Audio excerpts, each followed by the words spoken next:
Any already? Right, so normally what happens is people who come here before, Josh and I plan this to the nth degree, and I work on my questions for about a week, but today I was listening to the guys talking, I was like, bleh. I'll just throw away the questions.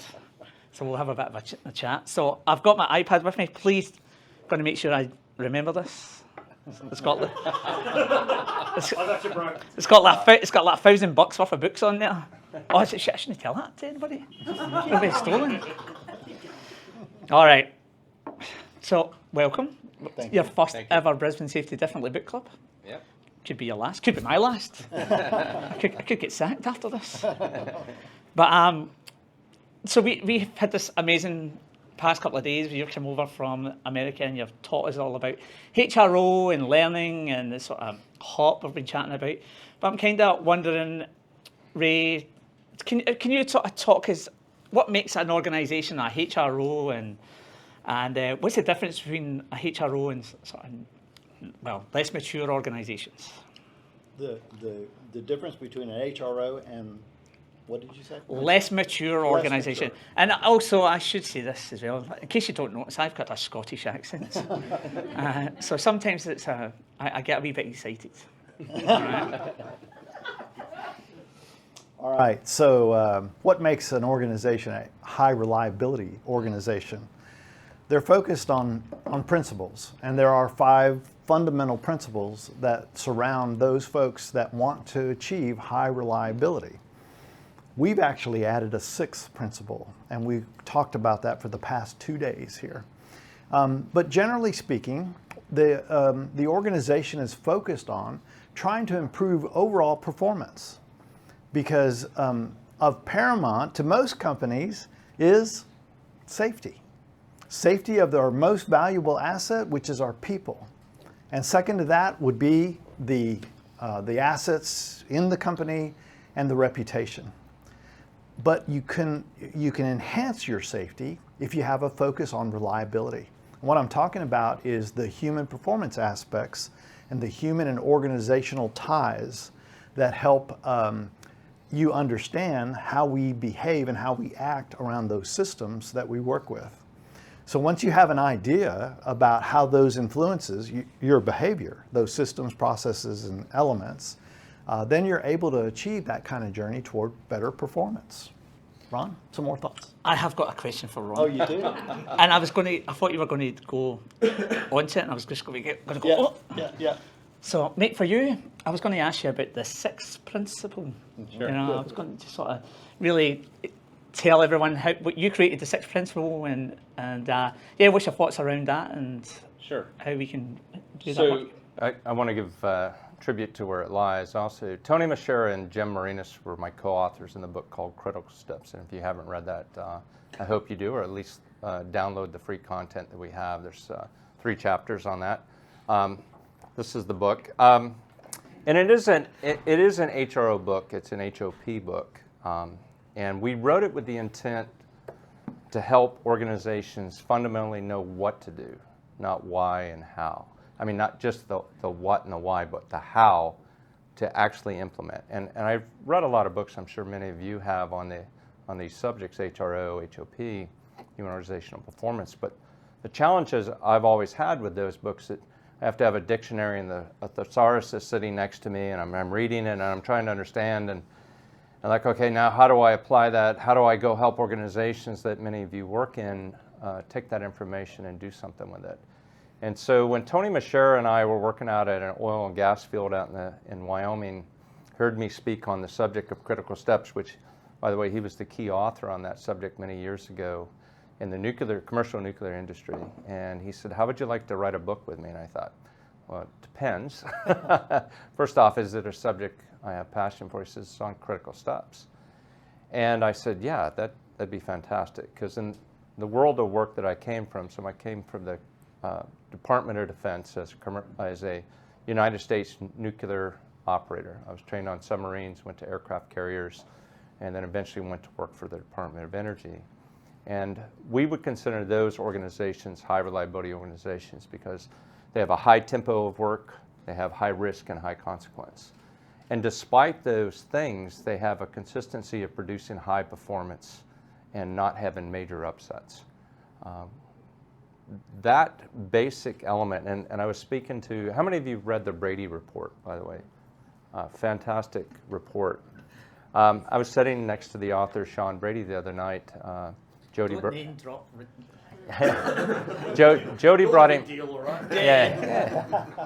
I'm name dropping. I do the best I can. So Jody had brought him to dinner, and luckily I got to sit next to him. It was truly an honor. And I watched his eyes light up when I said something particular. I never realized it until I said it to him, the impact that he had on him. I said, in the United States Navy, we didn't have a safety department. Now ask yourself right now, could you live without a safety department? And if you could live without one, what would you do? And we did. Why? It was woven into the fabric of the way we trained, the way we thought, and how we address work. It was built into the way, it was baked into the system. We didn't need a safety department to tell us to be safe. We didn't need a set of rules that specifically called out safety, because it was woven into the high performance of the way we operated nuclear power plants in the United States Navy. It was very important that we move through the water at a speed so we could launch airplanes and land airplanes. To go through the water and not hit mountains and drive submarines through the water all over the world. And I love it that our government came around, by the way, thank goodness, are going to provide you some submarines. We may have some things ahead of us that hopefully we don't have to deal with, but it's always better to be prepared and not need than need and not have. And I think you're going to head there. So the nuclear Navy taught me a whole bunch of things that I brought over into the other worlds that I've worked in. And Ray and I have been blessed to find each other, along with Daniel Wilder, who's here with us, our business partner. And we're trying to impart this information to other folks, what we've learned. It's not so much that we have all the answers, we don't. Many of you in this room have answers I've not yet heard. So hopefully tonight, socializing with you, we'll hear some of those. Yeah. The 6 principles, what they want to know about. Oh yeah, so if you, I'll get in there. Need to shorten your answers, or we're going to get 2 questions. Yeah. So that leads to what the 6th principle is. So the 5 principles were really focused on an HRO was based on failure. And I don't disagree that we need to have an understanding of how to fail safely. But what they were missing, but they had talked about greatly throughout their works, Dr. Weck and Sutcliffe and others on the subject of HRO, was that as high reliability organizations, what we actually do when we're doing work is we focus on what must absolutely go right. Now ask yourself, is that question being asked in your pre-work discussions? Or is that part of the way you think about work, is what is that pivotal moment that if I take that action and things are wrong, it goes to hell in a handbasket right now. The proverbial stuff hits the fan and spreads all over, and it's in a bad way. So how do we help those organizations know where that pivotal moment in time is and ensure safe operations, all the risk important actions that precede that were done with exceptional rigor and done in a way that ensures absolutely 100% of the time that critical step goes right. The whole book is written on that subject. I mean, it's hard to imagine that one book would cover that, but it does. And there's some other nuggets in there I hope you will find useful and helpful as well. Yeah, and there will be that book's going to get given away. So for the best questions, so have a think about some questions. If you get the chance. Lisa, we need a safe word. He didn't prime me for keep it short. Yeah. Ray, I was going to ask. Okay. Today you sort of spoke about the really needing leadership buy-in. You sort of hammered that point home a couple of times. I just wonder really, what advice would you give to people who maybe don't have that leadership support, and how can we start to garner it? I bet some of you who may be practitioners, are doing your best to push and push and push, and sometimes it feels like you're pushing a rope because you're not getting anywhere. And a lot of it has to do with the senior leadership. They're not bought in to what we were trying to accomplish. And I tell people all the time that when we go in to help organizations, I always start at the very top. I want to know for sure that the senior leadership team is bought in and understands where we're going, what they really want to accomplish. Because otherwise we're wasting our time. and we're wasting our resources and our money, and you're potentially challenging my brand. Okay, because what we do, we know works. And if you don't follow this with importance and with responsibility and understanding your roles as senior leaders, then you're going to fail. And people are going to look and say, hey, that Gonzalez, Farris, Wilder company, they don't work. That doesn't work. Well, that's absolutely not true. The things we bring to bear will work. And there are times when I have refused to do business with organizations because the senior leaders were not bought in. And I told, they said, go train all those workers. We're not the ones that need it. Those workers do. That's absolutely wrong. Absolutely wrong. And I've told them that. I said, I'm sorry, that's not the way this works. You have to be responsible. You are the ones. So you really need to get that. So as practitioners, I know sometimes it's difficult to be a prophet in your own town. Is that not true? You understand that phrase? Okay. I mean, this is Australia. I got to make sure. I'm not saying something that you do not follow me. All right. As long as you don't swear. we don't swear much in Australia. Yeah, I know. Yeah, I've caught that. Yeah, I picked up on that. So it can be difficult, be challenging. So what I would recommend is bring in someone who has actually done this before, that has actually spoken to the senior leaders, that has the expertise to talk to the highest levels in the organization, so they'll pay attention. Somebody with experience, integrity, respect, has references, etc. You need that voice sometimes with you to help you get that start. We talked a lot about the importance of the alignment at the highest levels, but I think that's enough for now. Good on you, mate. Right, Ron, sorry, adaptive capacity. Now, I heard you talk about this today. I just wonder... I'm putting a stopwatch on you. Yeah. Start doing what Ray does to me. Ray's like... Yeah. we were chatting about, I heard we were talking today about adaptive capacity.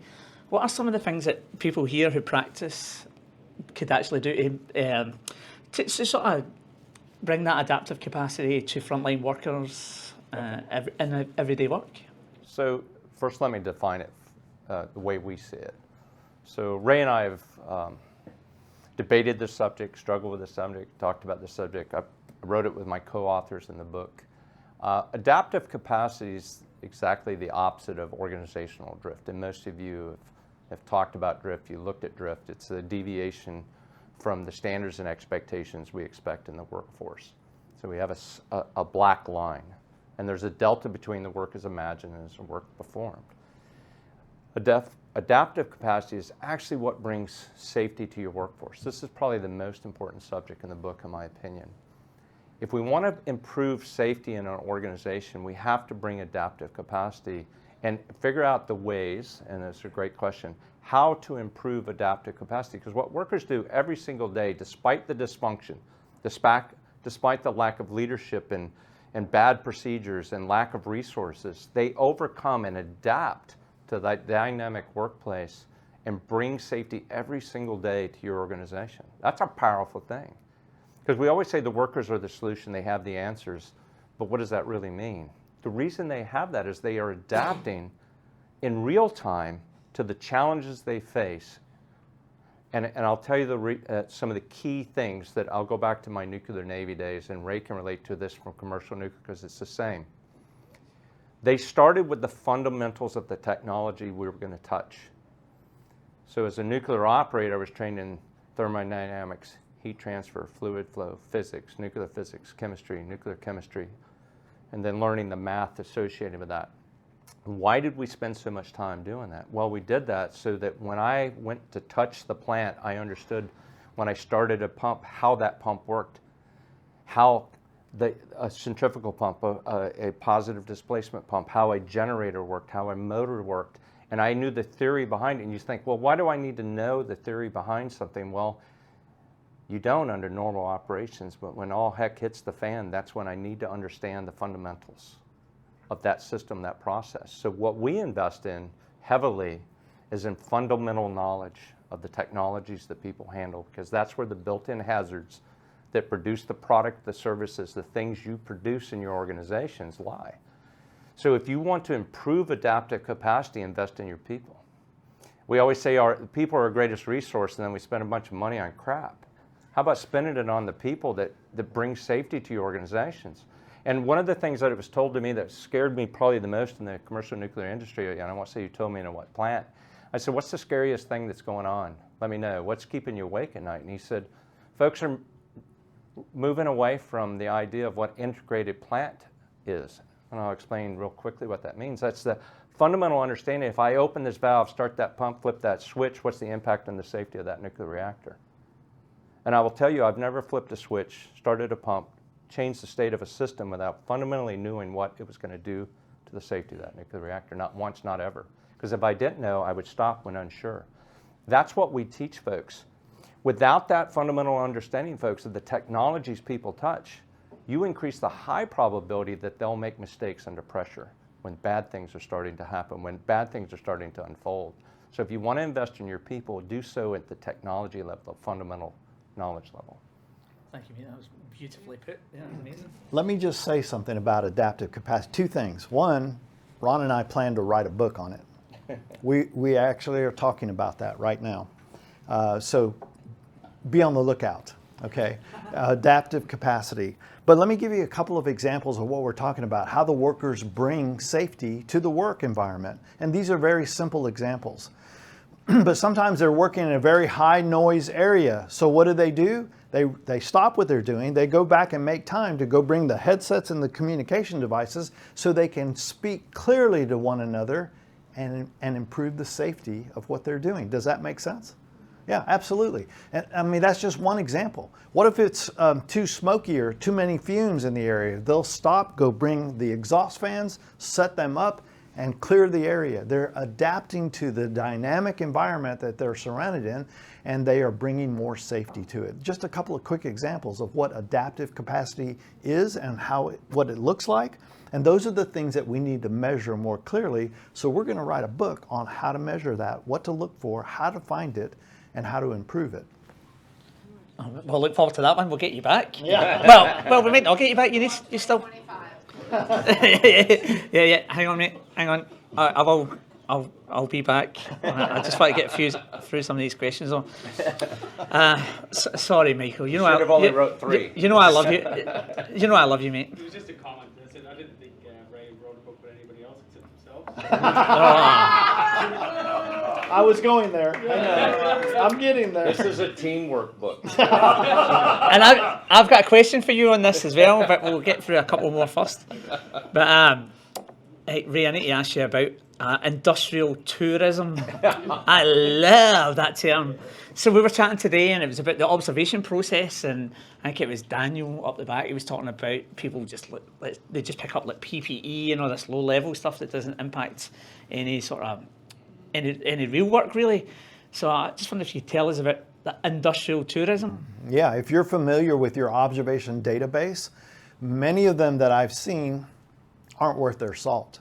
Because what are the 2 highest things that always show up in your observation database? What are the 2 main things that come up all the time? Number 1 is what?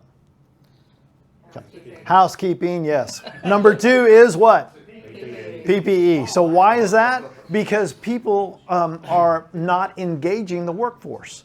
There's a fear or intimidation to actually engage somebody and do something. How easy is it to correct PPE, personnel protective equipment? It's this. Right? If they're not wearing their safety glasses, you can do this. That doesn't take a lot of engagement, right? Or this. If they're not wearing their hearing protection, that's easy. That's simple. Housekeeping. I'm not going to go talk to those people. I'm going to go walk around and make sure the ladders are put up and that it's clean and the hoses are picked up, because it's an industrial tourism. That's all we're doing. It has no real value. I'm just kind of touring the plant.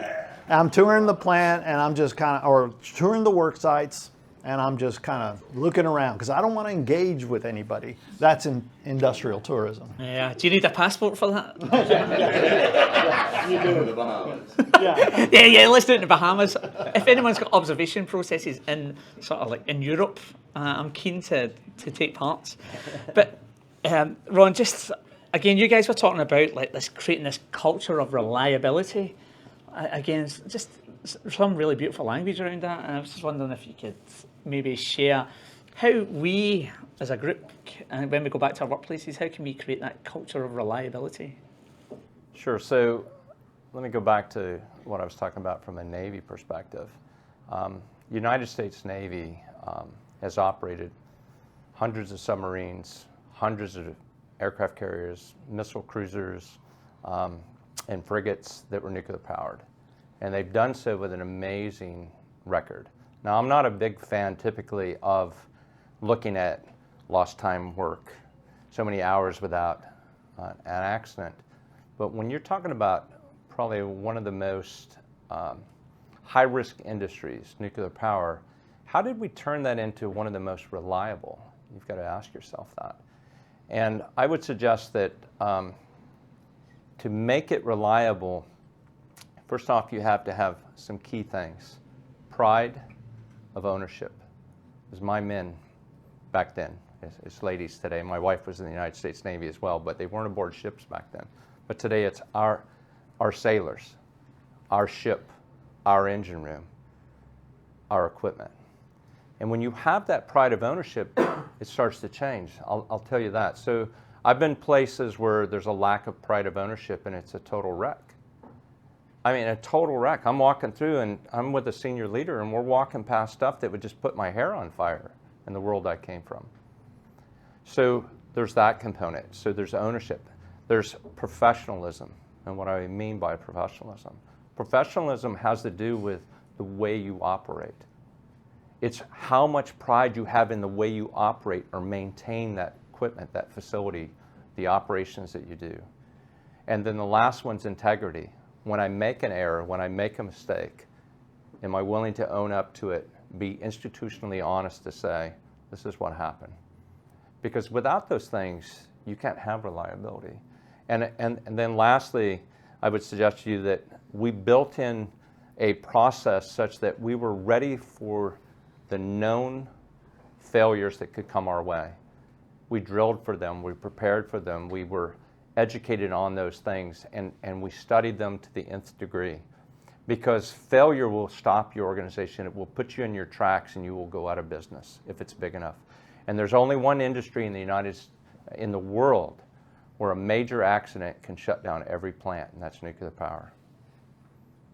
Fukushima came very close to hurting our industry. We were in what we called the nuclear renaissance at the time. I worked at Idaho National Lab doing research on the most advanced nuclear reactors anywhere, advanced fuels and materials.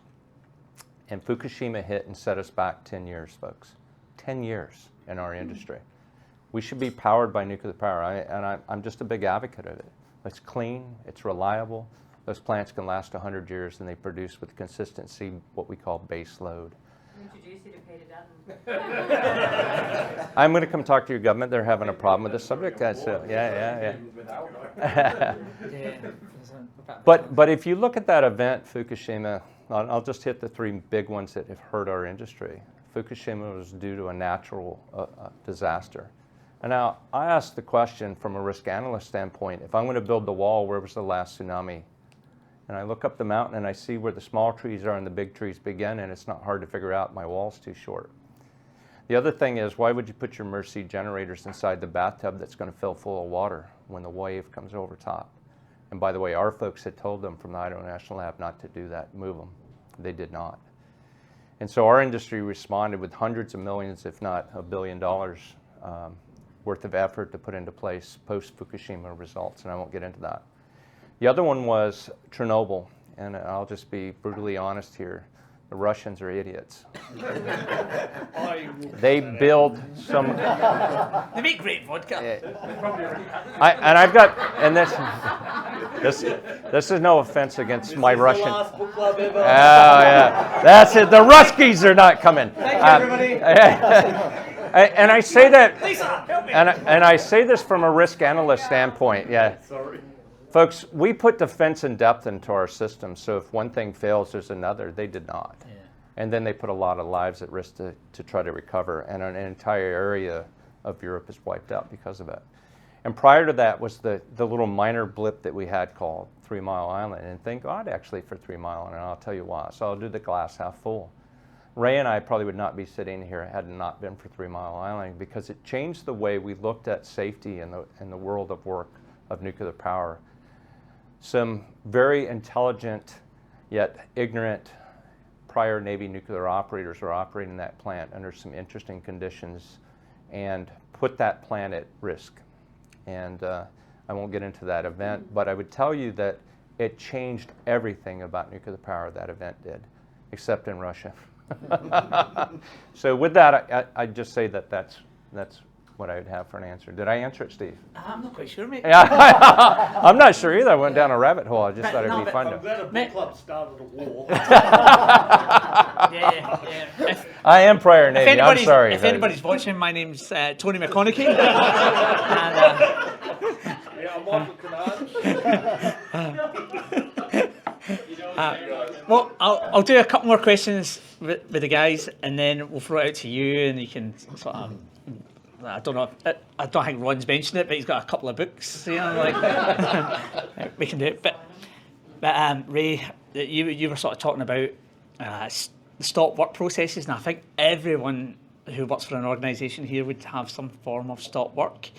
So I was just wondering if we could get from you how can we make that more effective and maybe less weaponised.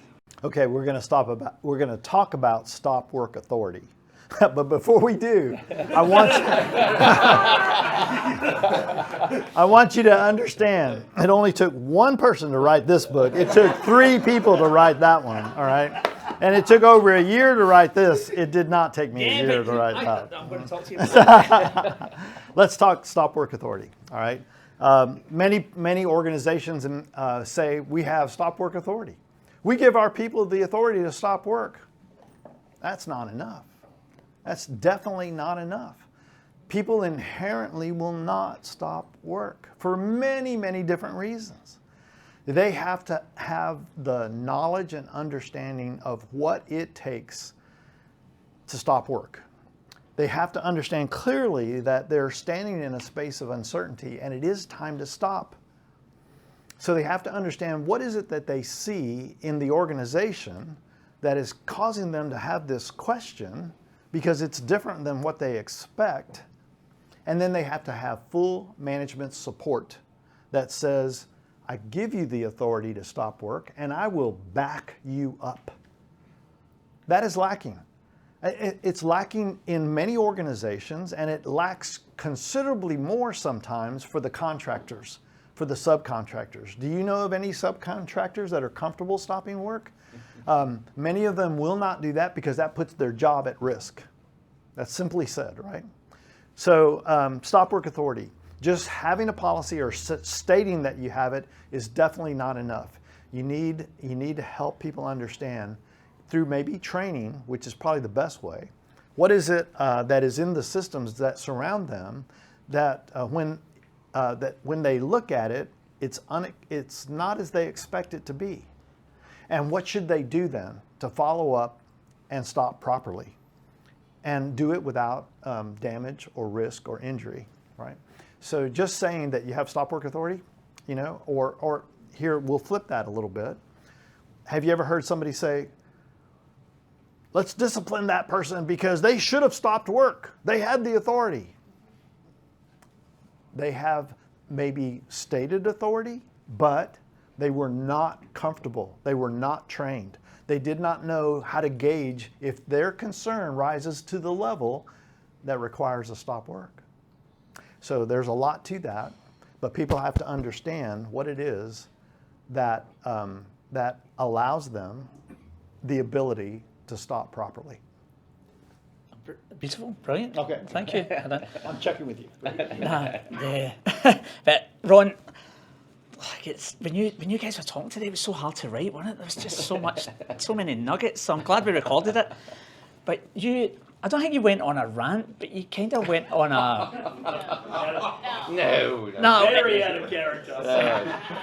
You went Sure, like. it was not Daniel. It was me. Nah, Okay. you didn't go on a rant, but you sort of spoke about. Do you remember Hannah was chatting about leading metrics and all that sort of thing, and then later in the day you sort of had this these pearls of wisdom. I was just wondering if you could share your thoughts on leading indicators. You bet. So quite often, most organizations, most of you have KPIs, right? Key performance indicators, and you have identified lagging indicators, and many of you have incorrectly identified leading indicators. I'll put it simply as that. And I would suggest to you, if you've written it down, you've put it somewhere, and you're analyzing it, it has already become a lagging indicator. Because how can it lead if it's taking time to address it? So one of the things that Ray and I have talked about at many of our conferences, and I'll relate this to both his coaching to enhance performance, where we observe behaviors and look for those weak signals, that information. And we also look for adaptive capacity and reinforce the positive when we see it, is that in real time, we have the indicators of how the organization is actually performing. We have our pulse on the organization in real time. We're out in the field. And as we traverse the facilities that we're in, we're seeing in real time the culture. I don't have to have you tell me what your culture is. I go out into the organization and I immediately know. I was in a place down in near New Orleans, and it was an oil and gas company. And they said, "Oh, hey, while you're here," and I was with the executive ES&H person, environmental safety and health person, and she said, "Yeah, Ron, you want to go out there with me? We almost killed a guy here last week." And so I thought, okay, sure, let's go out and take a look at this. I was scared for my life traversing the facility. I was blown away how trashy it was. There was ribbon hanging from old barrier tape. There was garbage. There was tools. And they walked past it like they never saw it. I was like, wow, okay. I mean, that's like walking through your kid's room and seeing a big bong or a big pile of bottles, and you're thinking, I don't know why that kid's not getting good grades. Who knew? So we traverse the plant, and we finally get over there, and I'm still alive, thank goodness. And this gentleman had gone up a ladder to get on a platform. And at the top, the proper OSHA confinement for when you make that landing wasn't there, and the guy had fallen backwards, and he had missed a concrete stanchion behind him, a sharp edge, by about that much. And he had splattered on the floor, but not taken his skull and ripped it wide open. He was in the hospital with some pain, but he wasn't dead. And it was luck that he wasn't dead. And they looked at me and they asked me some questions, and I thought, I can't even help you. You're so broke. It was a painful exercise to be there. And the senior later had asked me a very distinct question and a variety of things, and I thought, wow, the culture's so broken here. I don't even know how to help people that are so far in the ditch, but I can start. But it's what we call in our world of work, man, that is a target-rich environment. I literally could go in there and sneeze and make that place better than it was. It was horrible. It freaked me out, to be honest. I'd never seen anything like that. And I'll just give one other example of that. Ray and I worked with another oil and gas company. Not that they're all bad, because they're not. And this gentleman, I was working up in Canada at the time, and Ray took this gentleman out real quick to see a nuclear power plant, to see what excellence looks like. And I thought that was such a brilliant thing. We do that quite often with some of our customers. Wouldn't it be nice to see what excellence looks like? And he came back, and here's what he did, because you could literally eat off the floor in that nuclear power plant and say, well, we can never get there. No, you can't if you don't want to.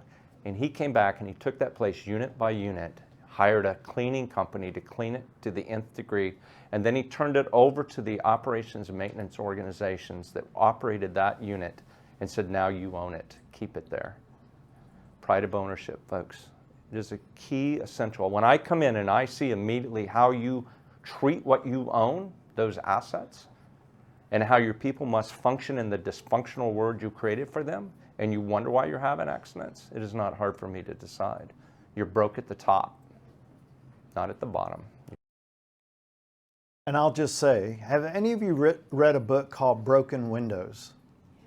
Broken Windows. I know the theory. Yeah, let's think about that. Write this. You're a book club. Write down Broken Windows. Michael is the first name of the author. I can't remember his last name.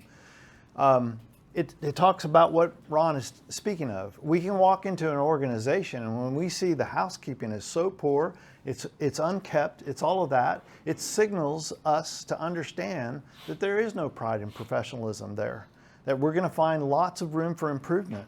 People don't care about their own house and what it looks like, right? So the standards are already low. Nobody's bought into improvement in any way. Please read that book. It is an interesting story about the New York City subway system and how they turned that around from trash and graffiti and homeless people living in there and nobody wanting to ride the subway because of that into something that was much more improved. It's a very interesting story and speaks very much to what Ron just described. So Ron just... Broken windows, broken business. Yes, Michael Levine. Michael Levine, that's the one. Thank you. Broken windows, broken business. Check it out. Yeah. So, I don't think anyone's ever mentioned a bong on in our book club. But it's safe to say if you find a bong in your teenager's room, that they're going to end up working in safety. So there we go. I grew up in the 70s. I apologize. All right, it's your turn. You must have a multitude of questions for these guys, but we'll just have one each. We've got two books here, so who's got a question? Oh, Gary. On you go. Speaking of books, we know the blue book is written by one author. The red book is written by 3 authors. That's What correct. colour's the 2-author book going to be? Yeah, we're going to have to figure out a good color for it. Green for adaptive capacity. There you go. There I got you got green us line, thinking. black The line. green line. Green is my But favourite thank you colour. for that Yeah. suggestion. Thank you, Gary. Appreciate it. On you go, mate. Let allow you go first. I was interested when the topic came up about nuclear power plants and everyone kind of had a laugh. Your baseline power conversation. Fully disclose, I'm a bit of an advocate for nuclear power and how sustainable and good for the environment is. But one of the arguments we hear, and this is a safety differently club, is it's not safe. And you probably hear that all the time, and here we are in Australia and a lot of people will say that, and I'm a Kiwi and they certainly say that. I wonder, and we're learning from you about safety and the pinnacle of safety coming from nuclear power. So I was wondering if you could summarise quickly, if I was a non-believer in nuclear power and I was saying to you, it's so unsafe. Can I address that? Yeah, Okay. absolutely. That's because So- you want to keep it short. Well, yeah. I don't want to give it a dissertation. We want you to give the stoners answer. It's one of those things that people It's say unquestioned is so wrong. unsafe, but we're learning from you about safety. Yeah, exactly. So commercial nuclear power, it is one of the safest businesses. It's been looked at that way for years. Ron described the fundamental basis of how that all started, coming from the practices in the military. Okay, so it is very safe, and we've proven that time and time again. Even with the 3 Mile Island event, recognize that the releases that occurred there had no impact on the environment. Okay, had no impact on the environment. And they basically burped the containment buildings to release some pressure and allowing that to disperse in a manner that would not have an impact on the area. You guys challenge yourselves as US nuclear that, there's the potential there that Oh. could have been bigger and Yes, absolutely. like we would think about Every day we know that we have a tremendous amount of responsibility. I was a control room operator, trained and licensed to operate the power plant, very much like Homer Simpson. But safety. But different, okay?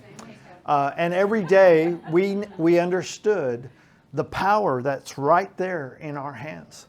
And it comes with a tremendous amount of responsibility. We know that the protection of the public was paramount for us, and every decision, everything we did. So yes, there's a tremendous amount of respect for that power, and that's what keeps us there. But we've been recognized throughout various industries and those academics who go out and study this, have even recommended that, for example, healthcare, go benchmark commercial nuclear power, not just airline industry, who we know has done a pretty good job with the airline industry, but they've asked them to benchmark. Back in the day in 1997, there was a report that was put out there that talked about to err is human, okay, and it was in the healthcare industry, and they clearly recommended that they benchmark commercial nuclear power. So, quick story. With my family, anytime that we have surgery in our family, I'll make sure that I have a toolbox talk or a tailboard, a pre-job brief, whatever you want to call it, before the surgery happens, because it's so important and there's so much risk. The current studies, the last one I saw was in 2016, in the United States, somewhere between 250 to 440,000 people every year die as a result of the care they receive in a hospital in the United States. Those numbers are super high. Back in 1997, their numbers were 98,000 a year. That's what they thought back in 1997. By 2016, you can see the jump in there. Does the healthcare industry need help? Need to understand that? It's been recognized, and they have been told, go see what others are doing, and there is movement there. There is some hope there. But you, as practitioners, and in safety, and hopefully not in human performance, look into that. There are tools that can protect you and your family. And I insist on having a huddle before they operate on my sweetheart, or my family, or my son, to make sure that we've got things safely under control. I would just add one thing to what Ray said. The other industry that benchmarked commercial nuclear power was NASA. NASA. Those people that shoot people and things into space. Isn't that amazing? I mean, Yeah, it's amazing. you got to think about that. Why would that industry come to us? And it's because of the rigor that we put into everything that we touch. Because we literally are one accident away from shutting down every nuclear power plant in the world. One accident away from shutting down every nuclear power plant in the world. No other industry has that. Not one single industry you can think of has that liability associated with their operators. So we invest heavily in their knowledge and their training. And one more Can I point. just ask a question on that, though? One more point about her question on safety. We have the technology and understanding of how to store spent fuel, but the governments have not invested in making that complete. Whether it's the United States government or others, they're not investing on how to dispose of or store spent fuel. But we can contain it safely. There is ways to do that. So that's already in the works. If we can get the support behind that and the finance behind that, we'll be okay. I'm sorry. Let me just add one more thing. I can't help myself on this. And so the last nuclear reactor I operated was actually one that could burn the spent nuclear fuel from commercial nuclear power plants. Could actually make the waste of a nuclear power plant go away. I won't get into the details, but I'd be happy to talk to you during the break. Safer. Yeah. For what it's worth, I worked 4 years at a nuclear plant, an operating nuclear plant. I've never felt safer in my life. Yeah. No, okay, That's the thing. right, cool. I actually talk to these guys all night, but you're running out of drink and I can see it. So you're going to start throwing glasses at me. All right, so we'll finish off. We've got a couple of questions for the gang. Sorry, Nick, but no, you can chat to the guys honestly if that's all right. Sorry, because we're like I say we're running out of time. But I just want to sort of ask you in particular, Ron. So when I met Jim Marinis and Tony Machara, and they were having an argument about this book. So I'm kind of wondering how the three of you got together and started sort of, how hard was it to write that? So we were asked this on, I'm sure many of you know who Todd Conklin is, and we were on his podcast. And we ended up being on there so long that he decided to make parts 1 and 2, which, that's what it takes for me. Makes sense. Yeah, can you imagine that? So one of the challenges we had in this book is always pushing back on the theoretical garbage. To be honest, let's not overload people with theory. Let's make this a practical application and keep those 10-cent college words out of it. How do we write this into plain language and make it useful to the front line, to the frontline supervisor to go apply this? And I would watch Tony and Jim argue those pieces, and I love sitting back and waiting for them to kind of get to the exhausted point, and then I would say, if I understand this correctly, this is what I heard, but what I think is, blah, blah, blah. And I'm a practitioner by trade. And that's actually why Tony brought me in, was that he knew that I was a hands-on guy. I grew up with grease under my nails, being a mechanic to start. And I would suggest to you that it takes an understanding, and I like to consider myself a great translator, you know, being able to translate that information into something that you can use.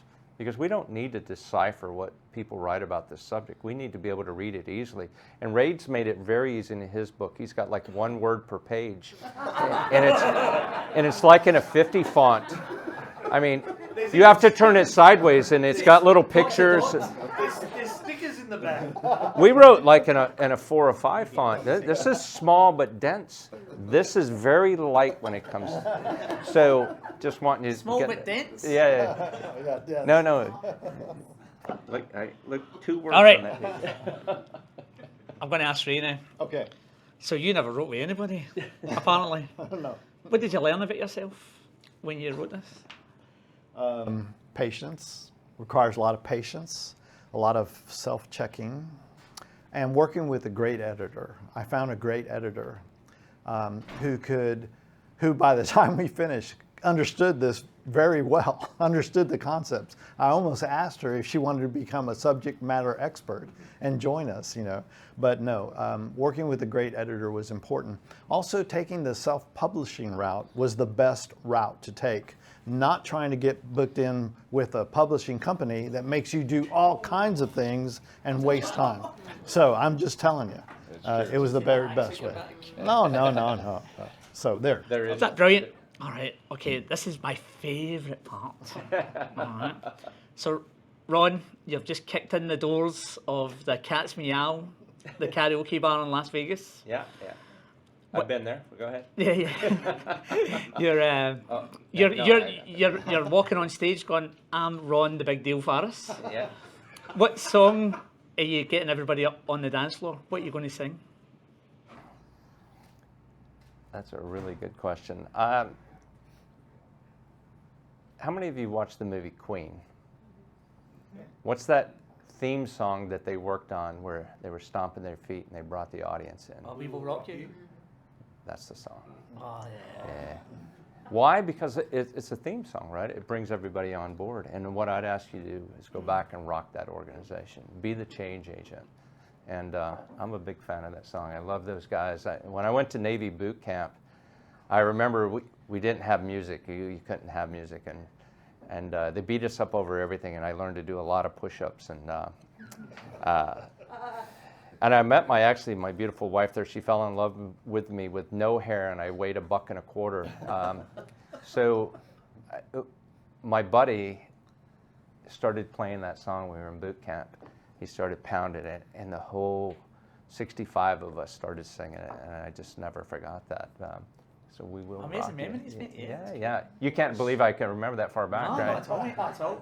This also wants to make you stomp, clap, doesn't it? Yeah. Stomping and clapping, right? Ray, we had dinner the other night, Ray, and I told you I was going to ask you questions like this, and you said that you knew, or no, you didn't know, but you'd had lots of musical meetups.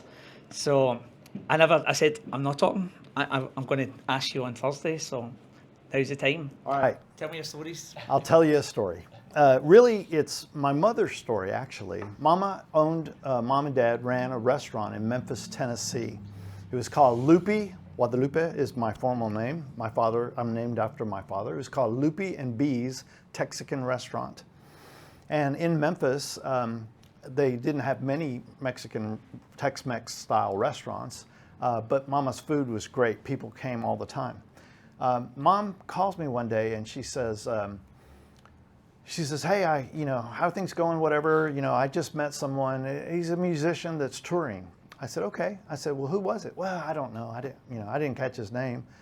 "Well, tell me what you talked about. Or describe him to me." "Well, he's not very tall and, got dark hair and he's on tour." And I said, "Okay, maybe Billy Joel?" No, that wasn't it. And somebody else, she wouldn't say, she kept trying to describe. She goes, "Mijo, my son, mijo, I don't listen to that music, so I don't know." And eventually I got it out of her. She said, well, he had a really long beard. And I said, really? I said, like Billy Gibbons? Does that? She goes, yeah, I think that was it. Billy Gibbons. I said, wow. And I said, well, so what did y'all talk about? Well, when he came in and sat down, he asked me, what's good in your restaurant? And Mama says, everything's good in my restaurant. And he goes, well, I'm from Texas. I know good Tex-Mex. She goes, everything is good in my restaurant.